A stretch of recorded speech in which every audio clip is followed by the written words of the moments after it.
Here to respond is one half of the Libertarian Party ticket, Bill Weld, Gary Johnson's running mate, former governor of Massachusetts. Governor Weld, thanks so much for joining us.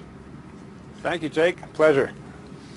So you've said a lot of nice things about Hillary Clinton lately, and you've made it clear that you consider Donald Trump a clear and present danger to the nation. I know you want the Libertarian Party to get that 5% it needs in order to go forward and continue to be a thriving American political party. But I have to say, sometimes it sounds like you want to endorse Clinton. Am I reading you wrong? Well, you're correct, Jake, that I do want the Libertarian Party to get over 5% in the vote, because that would give the Libertarian Party a permanent seat at the table in our ongoing national political dialogue. And I do think one of the issues in this campaign has been, do you like the two-party monopoly, the R party and the D party, in Washington, D.C.? We don't like that monopoly. That's the monopoly that kept us out of the debates and, deprived us of the chance to run the table. Having said all of that, I do see a big difference between the two other candidates, Mr. Trump and Mrs. Clinton. I do think that Mr. Trump, with all deference, is totally unfit to be president of the United States. I don't think he has the stability to hold up under the constant pressure and criticism that any president is going to face every day that he or she is in office. I don't think he has the temperament to deal with all the many stakeholders at home and abroad that any president is going to have to do it. And, I think it's a measure of how much our politics has sunk this year that when I say anything even faintly civil about Mrs. Clinton, there are shrieks of outrage. How could he say that? Doesn't he realize that she's the enemy because she's on another ticket? Well, she's not the enemy. She's a perfectly reputable, professional, responsible candidate for president of the United States and deserves to be treated as such. It's just an odd position you're in, I guess, because you're on one of the tickets and yet you're saying something nice, and you're reality-based. You know that Gary Johnson is not going to be the next president of the United States. You're not going to be the next vice president of the United States.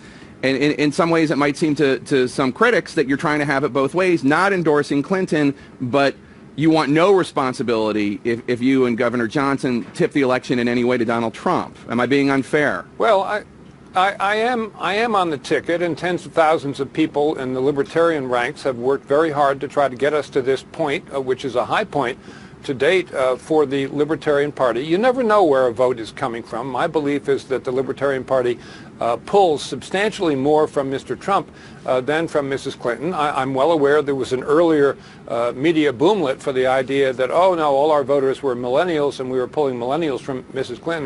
That's not my understanding of what the detailed polling shows. But, we've got a perfect right to try to draw our vote just as everyone else does.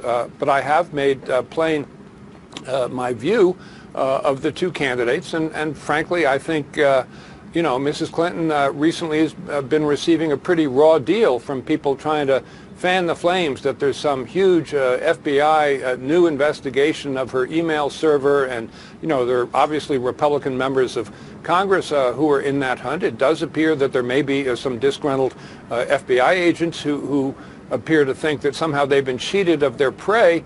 That's not how the system is supposed to work. And I think Jim Comey is a real good guy, real good reputation in the Justice Department for a long time, but I do think he made a mistake sending that letter to Congress, which is essentially the equivalent of a press release, not quite saying we're reopening the investigation, because that was not done, but certainly fanning the flames and jumping into the middle of a presidential election with 10 or 11 days to go. That's not what the FBI is supposed to be all about, and it was just a 180-degree violation of long-standing practice and principles of the Justice Department.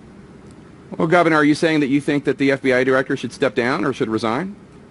No, I'm not saying that. And, I think one thing that's happened, everyone is so anxious because this is such a watershed election. It's a conscience election. Everyone's going to remember who they voted for this year. I think the stakes are so high because the standing of the two major candidates is so disparate. It'll be like, everyone remembers where they were when they heard about 9/11. Everyone who is old enough remembers where they were when President Kennedy was shot. I think people are going to look back on this election and really reflect on the vote that they took. And I think it's a year when people have to think for themselves and cast a vote of conscience. Let me ask you about the state of New Hampshire. You're from neighboring Commonwealth of Massachusetts. Take a look at this poll from WBUR-TV. It shows Trump 40%, Clinton 39%, Johnson Weld 10%. So you are having an impact on who might win that key battleground state in New Hampshire and those 4 crucial electoral votes. Are you comfortable with the fact that support for you might tip New Hampshire and thus the presidency to one of the candidates? And since you are not comfortable with Donald Trump, what if it is tipping it towards Donald Trump? Well, that's in a way conjectural, but the answer is, yeah, I am comfortable with us pursuing the best we can get as a Libertarian ticket. You know, I remind you and the audience that we are fiscally responsible and socially inclusive. We think that's the best combination of positions, and it's one reason why I do think it's important to have the Libertarians have a seat at that table in Washington. It's not like we would be a threat to the stability of the Republic. We don't have a parliamentary system. We have a fixed-term system in the United States, so you're not going to have an inability because of extra parties to get to a decision on the presidency. But I think the Republican Party has a lot to learn from us about being socially inclusive. I think the Democratic Party has a lot to learn from us about being fiscally responsible and balancing the budget, which we have pledged to do in our first 100 days. So I think it'd be a long, cool drink of water for Washington to have us there, so I don't feel at all apologetic about us trying to get there. All right. Governor Weld, good luck on Tuesday. Thank you so much, sir.